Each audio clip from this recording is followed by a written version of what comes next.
home stretch, but we got a great panel to kick us off. We are going to talk about ROI, which obviously is super important. We've had a lot of good discussion on ROI today, so excited to take it deeper with this next group. And our moderator, former Navy, so thank you for that. Sean McCoy is Solutions Manager of IoT for CBT, and he'll come introduce his crew.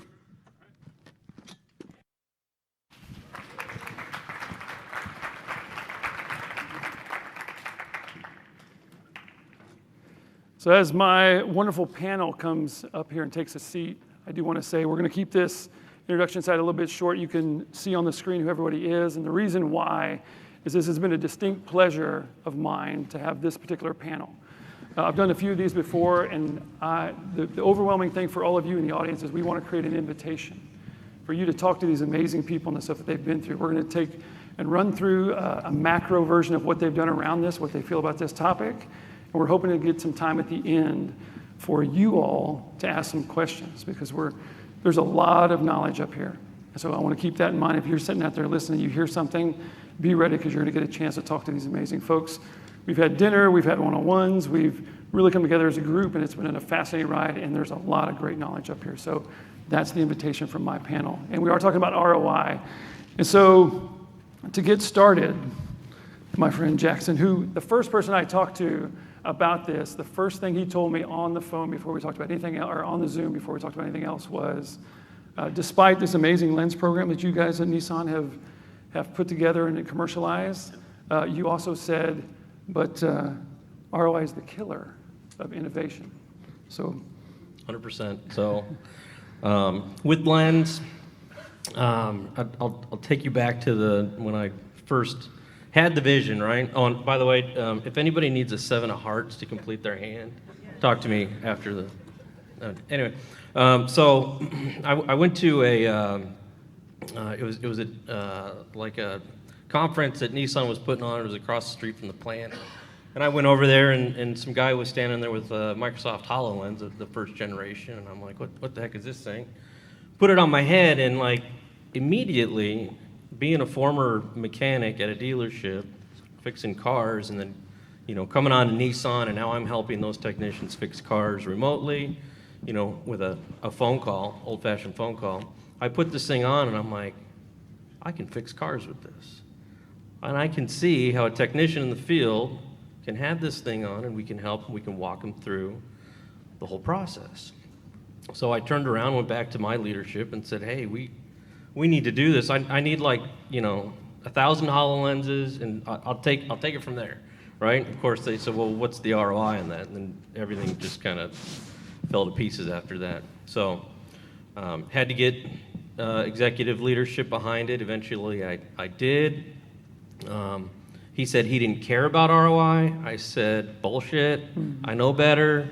So we went ahead and we did develop an ROI for it. But eventually, we had the lens program kick off, and August 1st, we went nationwide. So tell us a bit more about the top end of that with the executive buy-in, not only the buy-in as well as the bottom end from a user experience. You knew that the users would want to do that, right? But you did have to get both ends of that spectrum to buy into that. Yeah. So I put a story together really in the beginning, and we actually made it into a video. To help the executives understand, look back, 2020, and we had Zoom, and we had these collaborative tools where we could go on video and talk to each other. Nobody was doing it, right? Nobody wanted. That's extravagant. We don't need to do that. So I painted the picture. Imagine not having that, after COVID. Now it's just what we do. We just get on video and we have meetings. And eventually, I think that's where we're going to be with this technology. It's just going to be irreplaceable. So it was that story that finally got them to buy in and understand. And so then the fun part. So there's as a former mechanic, it's the end user has to put it on and make it effective. Yeah. Adoption for a mechanic is hard, right? David knows this. So for a technician, they take a lot of pride in what they do, obviously. They fix cars. They pride themselves on being able to fix anything. But when you give them this headset, and you say, hey, when you're having trouble fixing that car, just slap this bad boy on, call us, and we're gonna get that thing fixed and down the road for you. They don't want to, right? Because now they're putting the dunce cap on, and everybody in the shop can see, oh, he doesn't know how to fix that car, you know. And then the jokes began. So we had to get past that. We had a lot of resistance in the beginning, and essentially we told the technicians, if you don't put it on, we're not going to help you because you agreed to do the pilot with us. We need to run this thing out until we break it, so let's get it on. And of course, there's always the stories of the device gets locked up in the service manager's office or the shop foreman's toolbox, and you know nobody gets to use it because they're afraid they're going to break it. It's like, no, that's the idea. Like, take it out, break it. So, Excellent. All right, so we're going to move on to Henry, who's from a company you may have heard of called Walmart. And recently, Henry defended successfully his dissertation to get his PhD. So he'll be the second doctor on the panel here in terms of people. But more importantly, one of the things we talked about, Henry, was the inability to put a value on something when you don't know what it is that you're trying to figure out, and you don't know what all this technology is actually going to do for you. So in terms of calculating ROI, what that's hard, and that you actually need some pretty fair amount of room for that failure to then get to a point where you can start to measure these things. So expand a little bit upon that in terms of your experience. Thank you, John. I think, as you mentioned it, calculating ROI sometimes is just making some good guesses on the potential value of the solution that you are deploying. We all don't have any crystal ball that we can look into and say, hey, I'm deploying this solution and I can assure you it's going to give me X% in returns or X% in efficiency. So we try to use our educated guess and use some analytics and the data to tell us, okay, what is the potential of me getting value out of this? But as we think of ROI, I want us to kind of start thinking from this perspective as well. What is the cost of doing nothing? Assuming we are all embarking on this journey and everyone is trying to go into the space of leveraging SR, various IoT solutions to see if there is any value in there for their business, and you decide to stay and wait. What is the cost of doing nothing? Potentially everyone will be ahead and you'll be where you are. So as we look into the space of XR, I think SR is an emerging technology. And what we do with emerging technology is we go into that space, we do some R&Ds and say, how does this technology fit within my business? And what is the potential value that this technology could bring to my business? So ROI is good, but again, to your earlier statement, ROI is the killer of innovations. Where you start from should not be an ROI. We got to test and learn. We got to understand, have some proof of concept, see where it fits within your business, and then based on the base data from your research, you can evaluate and make that analysis and say this is the potential benefit that this solution will bring. So I think if we start from a place of research and development, we are better off getting a better outcome in our analysis concerning ROI. So you mentioned one of the POCs that you've done as many as 4 quote unquote failures. So when you're in the middle of that low point, if you will, what do you hang on to that keeps you continuing to figure that out? Is it just the promise, or is there more tangible things? What helps you maintain that discipline? And also maybe to help those that are maybe a little bit less idealistic, how do you help above deal with that time stretch? Yeah, so I think I share this. So just let me take us a step back and share a little bit about something that I just learned, and I want you all to think about the potential of what XR could be for us and driving sales, improving efficiency, and increasing adoption of whatever solutions that you are building. So I recently performed a research, and the research is on the impact of the COVID pandemic on omni-channel adoption. So if you know what omni-channel is using multiple channels for your shopping. And during COVID, what happened is we all decide that I'm not going out to contract this almighty disease. Friend that came to visit me, I don't want to have a relationship with that friend. So we stayed home and started leveraging online and other platforms for our shopping needs. So we had the opportunity to test that solution. That is the buy online, pick up in store. You buy, you go pull up at the back of Walmart or whatever store you go to. I hope it's Walmart. And then they just load up your grocery or whatever you buy. So for my research, out of the panel, only 36% use buy online, pick up in store regularly before the COVID. But after the COVID, 84% said they are going to continue using. And I use the theory of diffusion of innovation as the basis for the analysis. And this is what I learned. The try usage made a significant difference. And why am I telling you this story? Think of what the potential of using AR, VR for people to try solution, to come to realize the relative advantage and the compatibility of that solution to their lifestyle. That is where the ROI comes in. At that point, when we're giving them that try usage, it is where we start building from. But the try usage leads to driver of the technology. Let me give you an example in my own situation per what you mentioned. We had an opportunity to try a VR solution, so AR solution for order filling. We initially, because we approach it as research, we failed for 3 good years.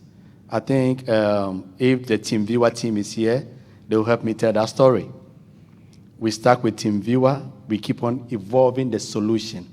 Because at every failure, we were learning. And we keep evolving. By the 4th year, we're having 35% increase in efficiency. And interestingly, we found other ways that the solution is helping us, such as remote support and even using it in the space of quality. So at this point, that 3-year test allowed us to learn more about the solution, and now is the time that we can make that estimation on the value of the solution. So that is a few call-outs. I can tell you the story of IKEA, how they are using it. Now you can go to IKEA store, and then, or you can stay at home and take a picture of your house, get the chair sitting in, fitting into your house, and you make that decision. Is that what I like? Boom. If I don't like it, I move on to something else. It allows me to what? It drive, reduce cart droppage, more sales, and reduce returns. So these are the things that I will keep encouraging, that we start from a point of research. That is what I'm going to insist. And then when we get to this point, that's where we bring leadership in and educate leadership on where we're coming from and where we are going. So they go from Walmart to the trucks that get them there. Peterbilt, David, the thing that stood out from our conversation was no author wants to write a book and nobody wants to read. What does that That's have to right. do with AR? Yeah. Yeah, so a little bit of some background. That's why Jackson and I share a lot of commonality, because he was a technician. I was never a technician. I started off as an engineer. And a lot of Walmart's employees are kind of my target customers. But probably back in about 2005, I was an engineer working as a tech writer, and all of my audiences at the time were telling me, look, I want more pictures, I want videos, I want something else. I had put together a whole suite of service manuals, and I got them finally finished. I was put on a goal to go help somebody disassemble the interior of a truck. And I had his boss print out the 600-page service manual. 600 pages. And the guy said, okay, to work, and he left. I was like, Chris, he didn't take the book. So he called him back, and the guy was like, I am not reading that. And I thought, oh my God. And so, that day I decided, what am I doing? Why am I doing this? I spent 2 years of my life writing these books that no one's going to read. And it just, from there, it took off. We also had ideas of like, how do we get better at doing diagrams? Diagrams are very difficult to understand. You have to be pretty smart to be able to figure these things out. And we had tried out a lot of different things. So like 3-dimensional objects in a PDF file work great if you had like this engineering workstation. CAD works great if you have this huge workstation. And then at the same time, being in the service manual world, work instructions, great idea, but it never really caught that spark. When I showed our executives that you could put harnesses up against a truck and see it as if you were using X-ray vision, everyone went bananas. I had people at our dealerships demanding this.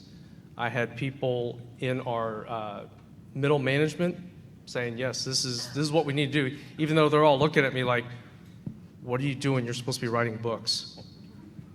So yeah, to your point, I was doing a lot of, burning the midnight oil. I can't tell you how many times I would have an idea of how to sell it or how to do something. And then once they decided, let's do something, that's when the ROI came in. Everyone said, okay, we got to please all these other people. We got to come up with an ROI. And so at that moment, it was more of a, okay, get all these people that want to see it happen. What is your driver? And what I heard from our dealers, I don't know if your dealers are the same, but they count every minute. If a technician can save a minute, something like $10. Don't quote me on that, but there is a number. These dealers know that number. They also know if I can free up a technician for a day, I can sell more parts. And what do parts do? Drives up revenue. So there are a lot of ways. I didn't have to know it, but I put that seed in front of everybody, and they all came to the table and said, let's make it happen. Wonderful. So now we go from the road to the sky. And our friends in the aerospace industry, who by far have the coolest job titles I've ever seen. We're going to start with Ryan. And so y'all been in an amazing journey where you can actually pinpoint ROI down to the problem equals this. But again, much in the same theme of things, you didn't start that way in terms of trying to find out where did you start and why? We started with a problem to solve, to kind of build off of what David was just saying. We had a vice president who was a visionary, and he was also driven. And what he wanted to see done, he was actually also kind of a hothead, I'm told. And he was tired of designs going through all of our design processes, all of our design review processes, and then coming into our factories, and we can't build the things. We can't fit tools where they need to go. We can't fit hands where they need to go. Cables get crushed, all kinds of problems like that. So he was on a mission, and he wanted to see this. He wanted to see this solved. And I said that he was a visionary. He was aware of the fact that Boeing was one of the companies that was already starting to use virtual reality. By the way, the year was 1999. So this is a very long time ago. He was aware that Boeing was using this technology to prove out new designs. He was aware that John Deere was. He was aware that Ford was. And so he said, we've got to be able to do the same thing. If our customers can do that, why can't we? And to give you a little bit of context, Collins Aerospace makes practically everything that's in an aircraft, in a commercial aircraft. So when you walk past when you sit in the seats, you're probably sitting in our seats. When you walk past the cockpit, most of the stuff that's in that cockpit is ours. And so the things that we're working on are much smaller and smaller price points. And It's a different scenario than a lot of what the people who are here talking about this today get to work with. So what that vice president did was he set in motion a sequence of events where he said, I'm going to install the equivalent of an immersive design center. Some of my RTX colleagues are going to be talking about immersive design centers in the next talk. Put $250,000 into that lab and never asked for an ROI. And when we realized that we needed more than just a virtual reality power wall, he put another $250,000, actually I think it was the subsequent vice president, put another $250,000 into motion tracking and a head mount display before head mount displays were the commercial devices that they are today. And no one asked for an ROI, I still have the papers. But it doesn't always last. And we did get to a point where we started to have some pressure, and we were asked the ROI questions. And at that point, the way that we addressed that was a couple of different ways. One was we started to benchmark people. We started to go to conferences like this one and find out these stories, find out these numbers, put in front of our leadership that these are the other people in aerospace and defense who are using virtual reality in this way. Augmented reality wasn't really on the radar at the time. And doing non-compete visits with the likes of John Deere and learning from them, and had some real breakthroughs in that research and specifically in working with John Deere. So that was one way. The other way was that we had visibility to where we were incurring a lot of costs. The company had just gone through this massive effort called core process optimization, where what we did was we figured out where all the costs were being piled up within the company, and as a part of that, the people who were in that initiative said, this is the amount of money that we're incurring, that we're realizing through designs that are coming into manufacturing that are less than manufacturable. And with that number in hand, we were able to then go to our leaders and say to our leaders, how much do we think we can take out of that? And our leaders said this percentage. And then we had the top cover from leadership saying that this is something that we think this technology could help with. So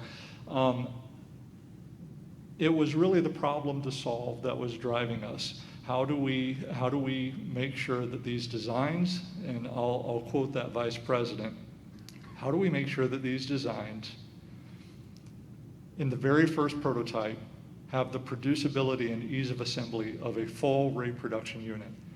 And we went from there to being able to achieve it, and today, every time we use it, it saves us about 1,800% of its cost of use. 1,800%. Impressive. And so Leslie, who's from an aerospace company we've all heard of and respect as well, with Boeing, when we were talking, some of the things you said was, one of the things you said was, it is here. I think we see this now with this conference and other conferences. Technology is not going anywhere, and it's getting better and better. And so the opportunity for use cases and what we're going to do with it continues to show itself, but it's still hard to figure that out. And I know you wanted to compliment some things that Ryan was saying, training in other ways that you are all using XR deployments. And so tell us a little bit about your journey. Yeah, so I'll explain to you why I say it's hard. I love Ryan's numbers because of, we need those numbers. We need management to get excited about this technology so that they adopt it and they fully embrace it. And so, but those numbers are front end of the life cycle. They're in the design phase. There's so much more potential that comes in the latter half of the design cycle or the life cycle as well. And so that I think that there is a lot of potential that's not fully captured or understand there. And one of them is training. And so research has shown that you can train in VR 4 times faster than the classroom or traditional training. And so how many of us have sat in a classroom and we're trying to understand what the instructor's teaching and the steps, and you're like, I'm not getting it. Once I get out there to the environment where I'm learning, to the factory floor, out to the product, that I hope it makes sense, And so by means of that immersive learning, when you're in that VR headset and you're immersed in that environment, that you're able to fully understand what's taking place and the steps that are needed. And so you start to interact with the environment, and you're able to get that muscle memory. And when you get that muscle memory, you start to feel emotionally connected to what you're learning. And so then you start to improve your recall accuracy. And so it just kind of like dominoes as you're going through it. So, there's so much more potential there to capture that ROI when it comes to training as well. And then you also have your employees. The research has said that more than 1 out of 3 employees in the workplace today are millennials. And so millennials, they're known for their learner traits of, they need instant feedback. They have short attention spans, that they are wired 24/7, that they are highly visual learners, and that they expect technology. So how do you as a company attract and retain new employees and the generations that are to come as well, if you're not being willing to adopt this technology in itself too? So those are just 2 of the areas that I think that are not fully captured or realize the impact of adopting this technology that goes beyond the stories you're hearing here today on the stage. And so there's just so much more to it that we don't fully quite understand yet. So I'd like to add on to that a little bit with a question about a word we hear all the time, and I think would apply to y'all, and that's scalability. So it's this promise of the ROI to make even a bigger impact. So from a Boeing perspective, what does that look like, and how have you seen that roll out? Yeah, so that you have those proof of concepts, that you're trying to get that ROI, but the more you build upon that and the more you scale it, the greater those numbers are going to be, and it's going to drive down time as well. So you're just going to keep seeing more and more improvements the further you go along with this adoption process. All right, and then end it with an industry we don't always think about when it comes to this stuff. We see pipes and manufacturing processes and things of that nature, but there's a whole other world out there in healthcare. So Mark, Dr. Zhang, when we first talked, super impressed with some of the stuff that he's doing. And a lot of us look at industry from an adoption standpoint and think, why is it that this group isn't doing this, or they should be doing more? And one of the things that was really interesting about Mark's story was he has founded an organization called the American Medical XR Association, and it is founded on the idea of then creating a journal to then go out there and become the epicenter, the resource. And I asked him specifically, this isn't a self-promotion for him, I did feel like it was a very prominent thing to help him promote, to get people to understand what it takes in the world of healthcare to not just prove out a technology, but then get people to use it.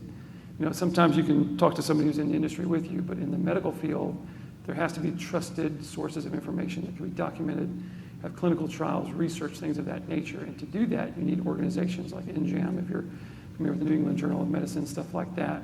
And so can you talk a little bit about what XR, how does XR play into the medical space, and then why you started at AMXR and then JMXR? Sure. And first, I just want to say it's a pleasure and a privilege to be up here. In many ways, I think healthcare can really benefit. Well, I've learned the last couple of years looking at this space from XR and really coming to places like AES and learning from people in other industries, like the folks on this panel and inside of the exposition hall. That's a reason why we come here, to learn from other industry groups. So it's a real pleasure being up here. So as I kind of mentioned, Sean mentioned, about 2.5 years ago was really when we started looking deeper into extended reality. I run the digital innovation group at Brigham and Women's Hospital. And we were asked to kind of think about emerging technologies in a more thoughtful, kind of systematic way. And that was kind of it. That was our leadership ask. So I went back to my team and we kind of put our heads together. Well, what does that mean? And really what we came down to is, how do we become a subject matter expert in something that we traditionally kind of don't know that much about centrally? And at the time, extended reality was really having kind of its generative AI moment. So Facebook had just changed its name. There were all these kind of analysis reports from groups like Gartner and others saying that XR was going to have this huge financial impact. And we didn't know much about it. We really didn't know anything about kind of where it was in medicine and what impact it had. So we looked. And when we looked, what we saw was both at my hospital and our system, Mass General Brigham, which is a very large academic medical centered kind of system in New England, what we found was actually 20 plus projects, and this was 2 years ago, working in XR. And it ran the gamut from surgical research projects to psychology, social science research projects, to thinking about PTSD. And what we also saw was that no one knew that anyone else within our system was working in XR. It was fully siloed. So as we kind of thought about how we built this out, we also looked across the industry as well, and we looked to others, and we saw that this was kind of the state of the world. Lots of really great stuff happening, but very siloed. So we started breaking down kind of the barriers within Mass General Brigham by creating essentially what we call XR Network, which is a monthly event. We actually just had one, like literally it ended while I came up the panel. And we try and kind of break down those silos, have people talk about what they're doing, have vendors and other folks from across the United States and globally come in and talk about what they're doing in healthcare and XR, and really create that foundational kind of ecosystem to really support this. About a year ago, I realized that everything we were doing at Mass General Brigham really pertained to the industry as a whole. And as I thought about kind of how do we actually move this forward, but by then I was bought in. I think XR clearly is going to be a fundamental technology for both society, but also in healthcare. How could we contribute? How do we move this forward? And there was this gap, particularly in healthcare. You really need these independent kind of foundations to really set the tone, set the science, and really get that cultural change in order for these things to move. And we didn't have that in the field of medical extended reality. So I started the American Medical Extended Reality Association, or AMXRA. We're a nonprofit, interdisciplinary, interprofessional society. We have over 280 members across the globe. After 1 year, we are trying to advance the science and practice of medical extended reality, and it's been incredible to see the support. We have doctors, nurses, psychologists, technologists from academic medical centers, government, industry, all within one kind of vision of promoting this new field of medical extended reality. And we're really making some pretty incredible progress. So we have 3 core initiatives. The first is to create the society. We kind of did that already. Now it's to keep it alive. The second is really to promote education for medical extended reality. What we've seen is, coming to places like this, it's incredible because I see new faces. But the field of MXR is still pretty small. I went to a conference in Europe, a couple months ago. I saw essentially the same faces that I would see if I went to a conference in Philly, because the field is still pretty small. We need more people in the tent, and that's education. So educating the public, educating our professional societies. And eventually, when this technology gets really big in healthcare, we're gonna need to regulate it. We want a seat at that table to help guide that, both for us as clinicians, but also for the science and for public safety. That's what's needed. The last thing is really supporting the science. So unique, I think, to healthcare is that not only do you have to have the financial ROI, of course there's a financial ROI, but there's also a scientific ROI. And there is a wide body of evidence that XR is helpful for clinical use cases, education, clinical, therapeutic, but they're all siloed. When people publish their XR work, historically they publish inside of their subspecialty journal, or they publish in a proxy for medical extended reality, like Serious Games, and those are great journals. But the problem is there isn't a central kind of body to really record the record for medical extended reality. Well, in August, we fixed that. We announced the Journal of Medical Extended Reality, and it's the first peer-reviewed journal, open access, dedicated to medical extended reality. And these are the foundational pieces that are needed to really create, I think, a healthy and supportive industry in healthcare, not for next year, but really for decades. And that's what we're really shooting for. That's what we need to do. And so just one little expansion on that. You'd mentioned that, because inside the industry as well, it's not like a single company within the industry does this. When you do it in the medical field, it's expansive in terms of protocol and adoption, right? Absolutely. I think I've never been one to not try to tackle a hilariously hard problem, and I think getting this really implemented and spread, we need these foundations to truly grow, and that has to be not just at one institution. We need this for the entire industry. And to me, at least for healthcare, you need the science, you need the society, you need those foundational pieces to grow more, build out that tent, have more people come in. So eventually, as this becomes more robust, we have all the right folks. We have truly the interdisciplinary kind of perspective to move this forward in the correct manner. All right, so now we have time for Q&A, and before we do, I want to honor the app. There was one question that was submitted, so we're going to start with that one, and then hopefully all of you have some questions to fill in. The question is, how do you account for intangible benefits, such as improved employee engagement or enhanced collaboration when calculating XR's ROI? And I know, Ryan, you jumped on that one a little bit. Do you want to touch on it? I think an important thing for us all to remember as we are evangelizing for these technologies, as we're helping them spread across our companies and our industries, is that there's more to value than money. And some of those things come in the form of, well, intangibles come in the form of stories in my mind. So when we started deploying virtual prototyping, we started to harvest stories. It wasn't just that something cool would happen, we would write it down, we put it in a centralized place, and it became a central piece of our persona as an organization. So that's one thing. Another thing is, I think that it is possible to quantify some of those things that are hard to, you can't put a dollar value on them necessarily, but just ask the question. If you're hearing from people a lot that, for instance, this is how a design review should be. All the design reviews I've ever been through in my entire career, this is how a design review should be.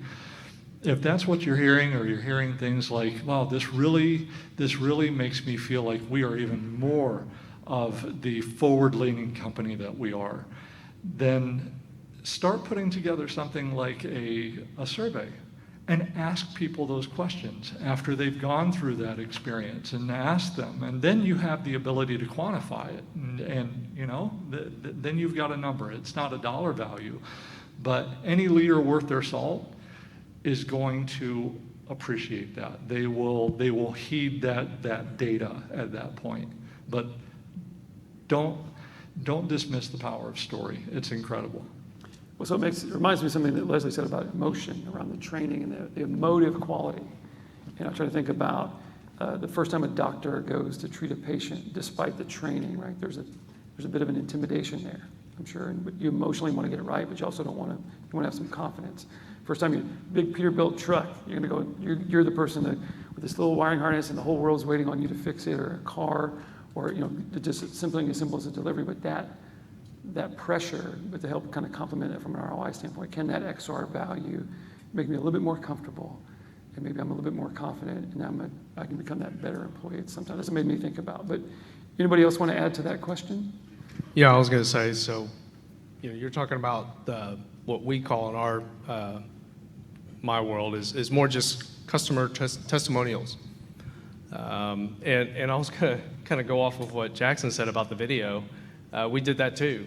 It's capturing those moments, and I mean capturing that guy's face, and just helping executives understand what that looks like, right? And it's a video, right? Because you can't talk about it. They don't want to read. These guys don't want to read either. But a video works incredibly well. And I'm not trying to sell anyone on a digital marketing firm, but they another intangible benefit, right? If you can convince your executives on those intangibles, usually through a video, very well done video, and we've done all of them from shooting something on my iPhone and making that work, all the way to the full glossy stuff. You put those customer testimonials, those visuals in front of your executives, that helps with the ROI. It doesn't help with the numbers, but it definitely helps sell that idea. Anybody else want to jump on that question? Feel free. Intangible benefits? I think, from my perspective, when we talk about intangible benefits, we are just talking about capturing the qualitative benefit of whatever we are deploying. I think in most cases, because we talk ROI, we default to quantitative value. And so the qualitative get missed. And sometimes we try to force attach a value to the qualitative benefit that we are getting out of those. So I think in order to capture this intangible benefits, when deploying a solution, especially emerging technology like XR, VR, AR, the first question that we ask ourselves is, beside the value or beside what I'm solving, what are some of the unintended consequences that could potentially happen?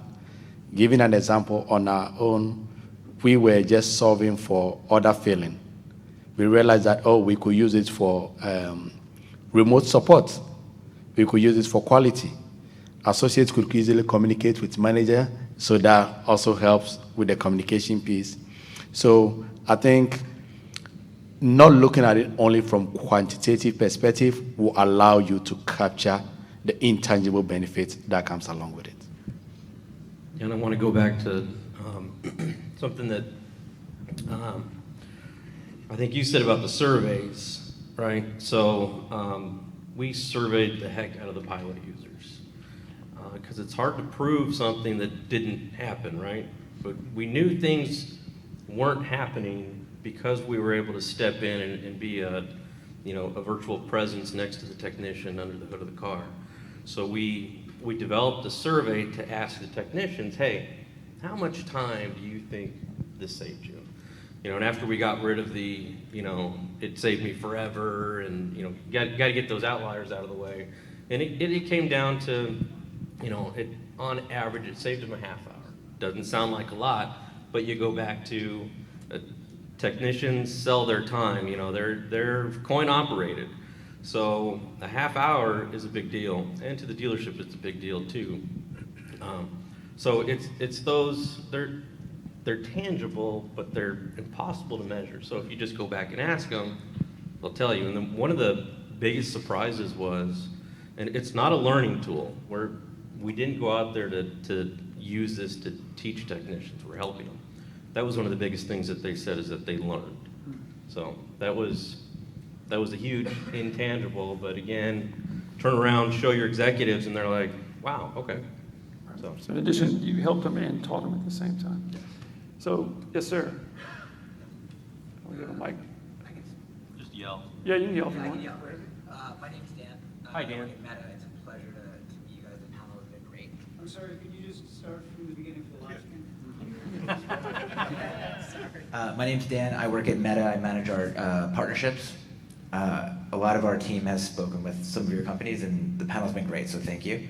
I love the bit about the training. I know that to be true from all the organizations we're working with. One of the things I would love to walk away from here is a lot of this feels a 30,000-foot view on the ROI. I would love to dig a little deeper. So in our partnerships, well, let me take a step back. You guys have all communicated, it seems even internally, it's difficult to quantify, to qualify, to deliver a value prop. And that's the first order. Extrapolated, now you're in the second order and having to sell value through our partners. So today, that could be whoever, CDW, SHI, it could be our local value-added resellers, the people that are doing white glove service. Can you help me understand how I can help our partners to deliver value for you?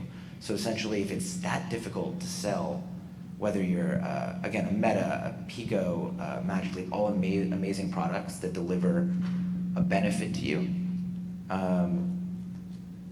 how can we help unlock the POC purgatory, as I'm put forward, which is amazing, A lot of us get caught there. How can we help you to expedite and cross the chasm? It seems like a lot of us are blocked there. So I would love to hear from everybody, if that's okay, even just a sentence as to how can we help each organization, each industry move a little bit faster. Great question, Dan. We can, No way, I'm not taking that one. You're not taking that one? David? Yeah, well, I'm going to repeat what he said about surveys, because that's basically how we did it also. And, you know, most of the time we're working on our own dime. Like at the time I was in customer service writing manuals, I was not the one going out and trying to issue those surveys, gather that information, work with the dealers, and actually get someone to answer those things, because you can't just email these guys. So I mean, that's huge in itself. We had a lot of help from a partner who was willing to put themselves out there and be that person gathering that data, getting it, compiling it, and making it presentable. So I don't know if that's any help, but from my experience, we wouldn't have been here if somebody was not that person gathering that data. So Leslie, yeah, you probably had a few partners talk to you. Yeah, so there's so much research that's out there that is external, that other companies have done, other research groups have done. And so if you could gather that data and have that data on hand to show other companies what's being done currently within that field, within that use case, you know, that would really help other companies adopt the technology so that they can take that to executives. I know that we do that, you know, internally a lot. We use external data when we're going to executives and trying to prove to them that this is something, a future path that we want to proceed with. Maybe I'll add to, maybe I'll add to that. I think the best companies I've worked with are those that come with a template and me just inputting the data to calculate the ROI. So if you have that, you come in and you know in the industry what is out there, what potential the value is. So you come in and ask me ask me for the data, and that makes it easy for me to just input that, and based on your research and the industrial numbers that you come up with, we extrapolate and we're able to have a baseline. I think it's all about, and I was just talking to some of you today that I said, most companies have a lot of data, but we are insight poor. We are data rich, insight poor. We have the data somewhere, but we are not using it. So how can we leverage the data within that company? Set that baseline, understand where we are now, and where potentially, if we deploy this solution, it could take us, and let the data tell that story. I think, like they say, people lie, the data don't lie, the numbers don't lie, or whatever it is.